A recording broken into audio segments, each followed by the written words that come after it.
85% of the total mineral in your body is calcium. There's 147 different diseases you can get from a calcium deficiency. We're just going to quickly go over the top 10 when it comes to number of people affected and the amount of money involved. Let's look at osteoporosis, the number 10 killer of adults in the United States.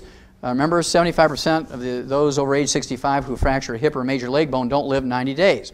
Also, it's the most horrible disease when it comes to human misery and dollars expended. Osteoporosis, think of the special vans and the lift gates and the ramps and the elevators, the special plumbing in homes and public buildings, special parking places, wheelchairs and walkers and canes. Think of the beds and the chairs that are little electric motors that lift you up when you can't stand up by yourself. Physical therapists, joint replacement surgeries, pharmaceuticals, doctor's visits. We're talking billions and billions of dollars for nothing more than a calcium deficiency disease. Now, as horrible as a disease as osteoporosis is in human beings, we don't have osteoporosis in animals because we don't have Blue Cross Blue Shield, major medical hospitalization, Medicare and Medicaid to pay for nonsensical surgical treatments for a mineral deficiency. We've learned that by putting animals who are weaned off their mother's milk on calcium, as soon as they're weaned, they won't get arthritis and osteoporosis. It's amazing how that works. Receding gums.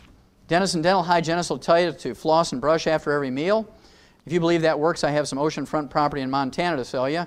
If you have receding gums, periodontitis, gingivitis, pyorrhea, loose teeth, bridges and plates, you actually have osteoporosis of the facial bones and the jaw bones.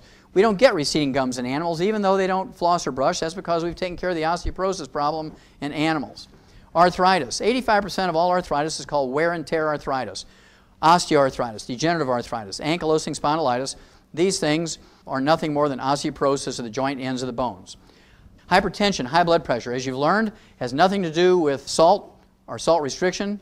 85% of hypertension not related to kidney disease, which is most of them, not related to kidney disease, is in fact a calcium deficiency. Insomnia is not a deficiency of sleeping pills, Halcion or barbiturates, it's a deficiency of calcium. Kidney stones, bone spurs, heel spurs, and calcium deposits. Again, the medical profession has a malignant dumb belief that these things are due to too much calcium in your diet, tell you to give up calcium, when in fact you only get kidney stones, bone spurs, heel spurs, and calcium deposits when you have raging osteoporosis. You actually need more calcium, more magnesium, not less. Cramps and twitches. Raise your hand. How many of you have ever had a toe cramp, foot cramp, leg cramp in your life? Sure. That's the first symptom of a calcium deficiency that most people recognize. So if you've ever had that sometime in your life, you've had a calcium deficiency. Then you have PMS. The University of California at San Diego came out and said that 85% of the emotional and physical stuff of PMS can be relieved, eliminated, and cured. They use the cure word by taking 3 times the RDA of calcium. Low back pain has nothing to do with disc problems. I know you've heard of people, maybe even yourself, have had a disc surgery for back pain.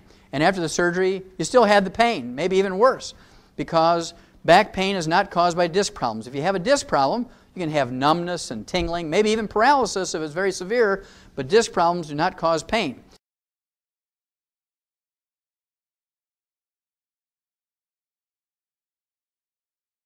So does the same apply for bone spurs? Absolutely. Bone spurs are a manifestation of osteoporosis. A person will get bone spurs and calcium deposits when you have osteoporosis, just the opposite of what a doctor will tell you. And you need more calcium, more magnesium, you need the bone matrix, you need the collagen, the glucosamine sulfate, the chondroitin sulfate, and those bone spurs and the calcium deposits will actually re-architecture back down to a normal bone. It takes a little while, it takes 4 to 6 months to pull that off, but you can do it on a regular basis, absolutely.